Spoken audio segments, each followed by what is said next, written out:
Hello Internet, it is Friday, December 13th, and this is your Daily Coffee with Wes Gardner. To start out another lovely news day, we have a story straight from the public school system that makes my brain want to explode. 6-year-old Hunter Yelton was allowed to return to school in Canaan City after originally being suspended for sexual harassment after he smooched another girl's hand. The girl's mom said that they made the right move after Yelton repeatedly kissed her daughter without permission.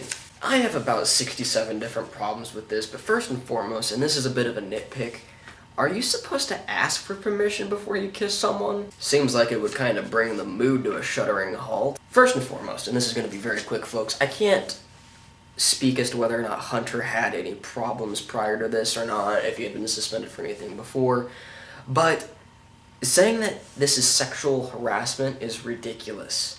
The kid is 6. You know how much you know how you're supposed to act in the real world at age 6? Fucking nothing. When you're 6 years old, you don't really know that you're not supposed to just randomly kiss girls. It's not something that really computes for you. And this is coming from a guy who in kindergarten kissed several young ladies. And when we grew up, it was cute, it was kind of adorable. And then my parents explained that, okay, well, it was cute, you did it once, but you're not really supposed to do that.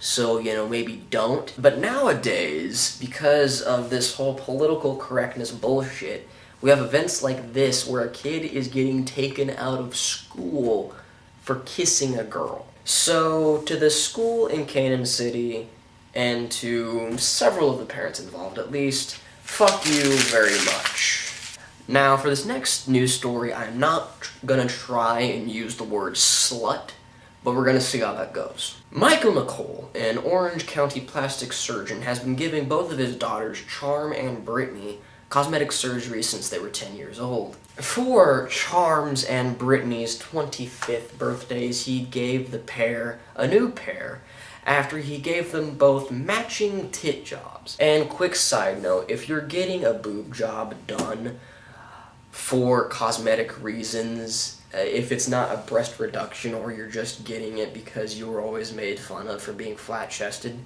if you're just getting it because you want bigger tits, you might be a slut. I'm not saying that everyone that gets boob jobs are sluts, but I am saying that sluts get boob jobs. And basically what's really gross about this, and hopefully I find pictures that showcase this perfectly, both of these girls are now walking ads for their father's surgery. And of course, Daddy Scalpel defends the act because, they've lived in the world of cosmetics for a long time, and they know that, the importance of maintaining your looks and maintaining your beauty.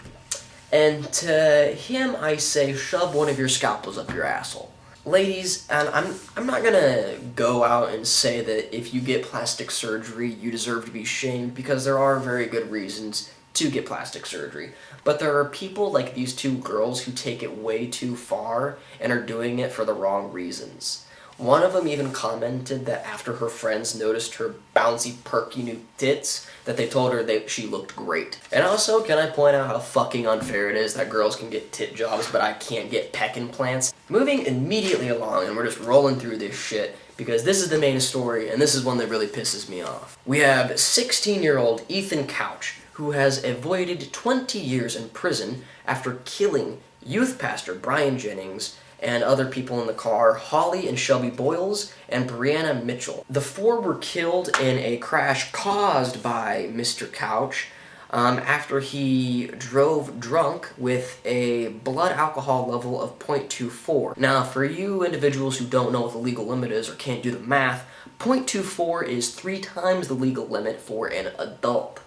And that's the important thing here to remember, is that Ethan is not an adult, and that he was supposed to be charged for 20 years and is not. Now, the reason I'm asking you to remember that he was supposed to be charged for 20 years is because you are about to have your mind blown. Ethan managed to avoid a prison sentence because he suffers from a certain disorder, a certain psychological disorder, called Affluenza. Affluenza is, of course, in the same general medical field as bullshit Titus and blow out your asshole psychosis. Ethan's lawyer argued that he was a victim of wealth and was backed up by psychologist G. Dick Miller.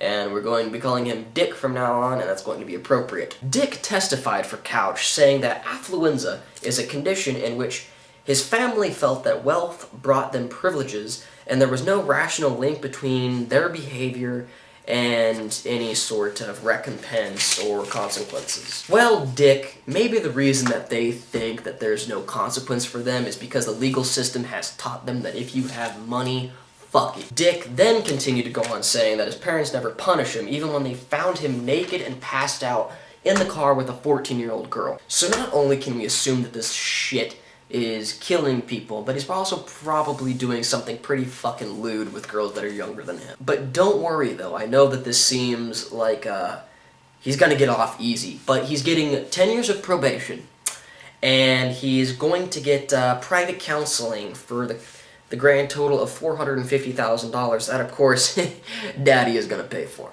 On the one hand, you could say that this is affluenza, that he is a victim of wealth. Or you could use your brains and say that he's a victim of shitty fucking parents and not knowing what's right and wrong. Wealth doesn't make you better than anyone, especially when you were born into a rich family. That just means that you got lucky, you little shit. But unfortunately, we live in a country that has apparently decided that rich people can get away with things because they're rich. And unfortunately, if you think that this is the only example that I have for you, you would be wrong, because I'm prepared, bitch. In another case, hedge fund manager Martin Joel Erzinger served just 90 days in jail after hitting a cyclist with his car and driving away from the scene. The district attorney, and I want you to pay attention to that title, that's district attorney, charged Erzinger with 2 misdemeanors rather than a felony, because felony convictions have some pretty serious job implications for someone